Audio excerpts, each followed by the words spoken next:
The one thing you can count on in this world is change. It's inevitable. And yet we often build our layouts and the structures and scenery on them to look as if something was built and nothing has ever changed since then. Now, while this is fine in moderation, if every structure on your layout looks like this, you get a sameness that the brain picks up on even if you don't know why.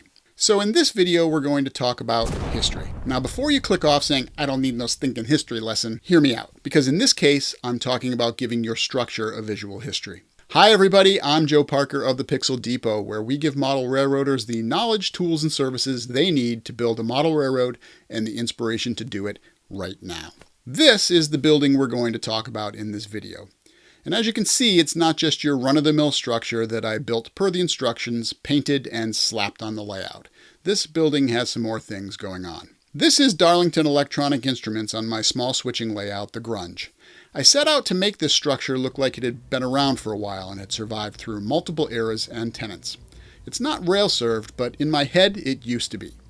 It's not uncommon for companies to make changes to buildings as their business needs grow and change, and it's also not uncommon for changes to be made when a new business moves in. I wanted my structure to reflect modifications like these, and we'll go through them, but first, here's the kit I started with. This building started life as a George Roberts printing kit from Walthers. Given the 15-inch width of the layout, it wasn't practical to use the kit as designed, so I decided to kit bash it to be a backdrop structure like I did with American Can before it. Very early on in the layout planning process, I knew I was going to use this kit, that it was going to be in this spot on the layout and in this configuration. In fact, I've had a mock-up of the building on the layout for a long time. Some have said in not so many words, too long. And they're not wrong, but I'm trying to rectify that now. I wanted more than just another kit bash though, so I decided to take the extra time and go the extra mile to give it the kind of history we're discussing for this video. This kit, as designed, includes a fire escape, and also includes these windows that feature a door casting. Now I'll admit this change had a practical purpose as well as a conceptual one, at least initially.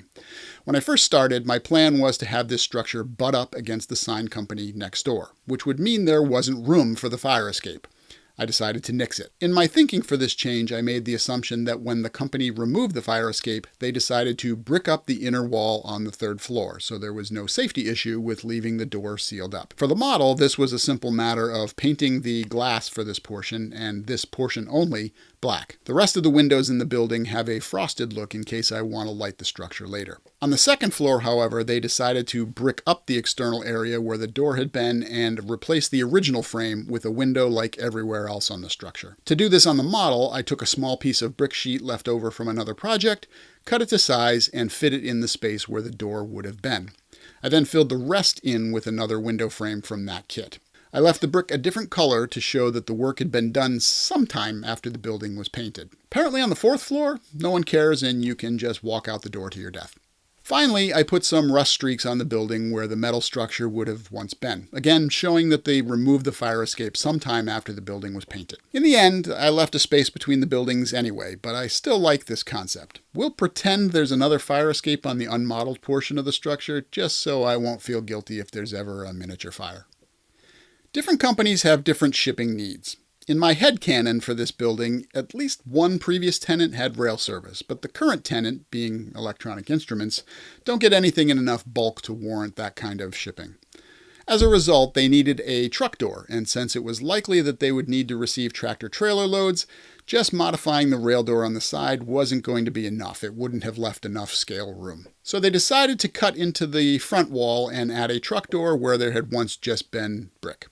Presumably, they made some interior changes as well in order to make this work. I achieved the outside door look by drilling a hole in the wall, then using my nibbler tool to cut out the area for the door, and adding a pike stuff delivery door there.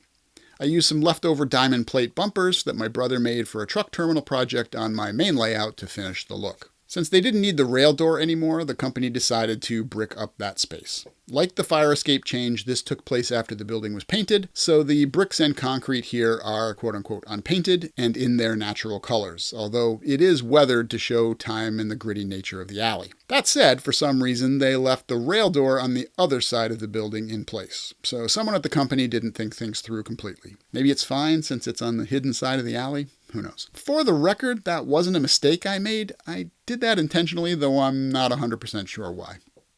Although the asphalt next door at the sign company has been repaved for the most part, they only came over so far, and so the rails that used to serve this building are still embedded in the pavement and visible. I did this by cutting a scrap piece of track down to size, then painting and weathering it. I cut a section out of the cork that is the substructure for the foam pavement and then glued it in. I then cut the foam pavement around it. Since the foam is so easy to cut, that was a pretty easy process. On the other side, where the rail door is, the pavement, which doesn't get used anymore, is in rough shape. It's crumbling. This is just foam with some pieces cut out of it and marked to represent lots of cracks with a thin marker pen. I'll cover this and other scenic aspects in the later video. This kit comes with a water tank model for the roof. I decided that the company didn't want this anymore, or perhaps it just rotted out, or some other reason, so the base is still on the roof, but the tank is gone. And for whatever reason, the chimney on the roof never got painted either. Someone was just lazy, I guess. Perhaps the most noticeable departure from the way the building appears on Walther's photos is the color of the building. Now, longtime viewers will know that early on I made a promise that I would show you the mistakes I made and how I fixed them. I lied, sort of. Originally, I set out to paint the structure mostly the way it appears here. Brick-colored brick and concrete-colored concrete. The problem is, I'm kind of lazy and I didn't want to mask the structure.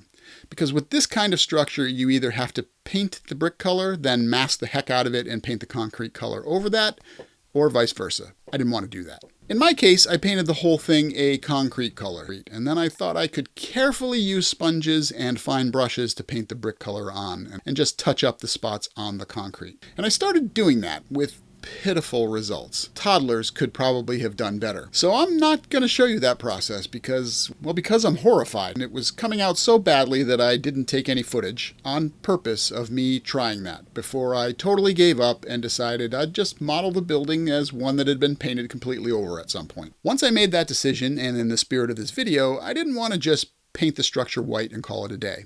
So I used one of the various peeling paint methods to make this structure look like it had been painted a long time ago and now the paint was peeling off all over the place. I specifically used the salt method. In this method, you wet the surface of the structure with water and then pour kosher salt on the wet surface, then let it dry. While I did stick to the places where I had attempted to paint, I wasn't particular about whether it was on the brick areas or the concrete, since I figured peeling would happen all over, right? Why kosher salt?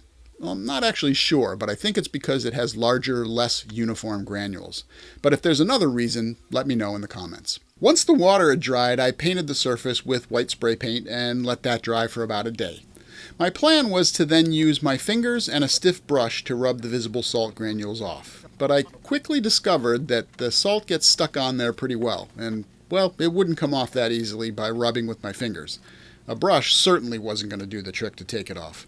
So I ended up mostly using an old dental pick I got from my dentist some years back. I did leave some of the salt on, not necessarily intentionally, and that left an interesting texture that resembles places on the building where the paint's currently peeling but hasn't quite fallen off yet. I think the effect is really good and interesting. I followed this up with a coating or 3 of India ink weathering washes to tone down the bright white color and add some more age. Now, I wouldn't do this peeling paint effect on every building since it tends to draw the eye, and if you did it too much, the eye would get confused. But in moderation, I think it works very well, really adding to the rundown look of the area. While this structure did take a little bit of planning to represent the specific changes I mentioned here, none of them were particularly difficult to implement. And I think the result is an unusual structure that will be a visually interesting spot on the layout. If you enjoyed this video, you can check out the links to the left of your screen for more tips, including more low-cost tools like the free dental pick I mentioned earlier. I'm Joe Parker of the Pixel Depot. Thank you so much for watching, and I hope you'll meet me next time in the train room.